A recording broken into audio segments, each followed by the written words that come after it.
Ramagundam railway station ఏరియాలో సాయిబాబా ఆలయం వద్ద నవదుర్గా ఉత్సవ కమిటీ ఆధ్వర్యంలో ఏర్పాటు చేసిన దుర్గామాత అమ్మవారిని బీజేపీ రామగుండం ఇన్ఛార్జ్ కందుల సంధ్యారాణి దర్శించుకున్నారు.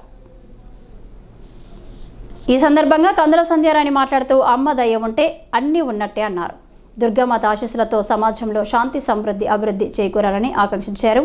ప్రజలు అందరూ ఒకటిగా ఉండి ఆధ్యాత్మికతతో పాటు సమాజంలో మంచిని వ్యాప్తి చేయాలని అమ్మవారి మాల ధరించిన భక్తులందరికీ ఈ సందర్భంగా పిలుపునిచ్చారు. ధార్మిక ఉత్సవాలు ప్రజల మధ్య ఏకతను సహకారాన్ని పెంపొందించేందుకు ఎంతో సహాయపడతాయని అన్నారు. దసరా వంటి పండుగలు మన సాంప్రదాయాలను సంస్కృతిని ప్రతిబింబిస్తాయని ఈ పండుగలను మనం పెద్ద ఎత్తున జరుపుకోవాలని పిలుపునిచ్చారు. అంతేకాక సమాజ సేవలో భాగస్వామ్యం అవుతూ దేశం అభివృద్ధి పథంలో ముందుకు సాగేందుకు యువత ముందుకు రావాలన్నారు.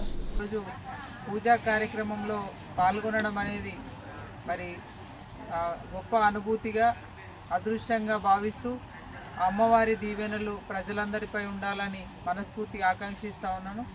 నిజంగా గత ఏడాదితో పోల్చుకుంటే ఇవాళ చాలామంది భవానీ మాలధారణ ధరించి అమ్మవారిని ఈ 9 రోజులు కూడా నవరాత్రులు ఎంతో భక్తితోటి ఆరాధించడం అనేది ఈ ప్రాంతానికి చాలా శుభపరిణామం.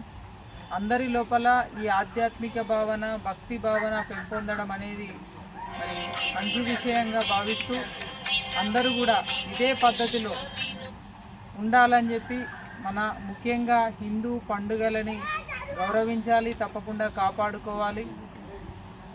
దేశ ప్రధాని గౌరవ నరేంద్ర మోడీ గారు ఏదైతే మన యొక్క సంస్కృతి సాంప్రదాయాలు ఈ దేశ యొక్క భవిష్యత్తు యువత భవిష్యత్తు ఏ రకంగా వారు ముందుకు తీసుకుపోతూ ఉన్నారో వారి నాయకత్వంలో తప్పకుండా వారికి అండగా ఉండాల్సినటువంటి అవసరం ఉన్నదని చెప్పి భావిస్తూ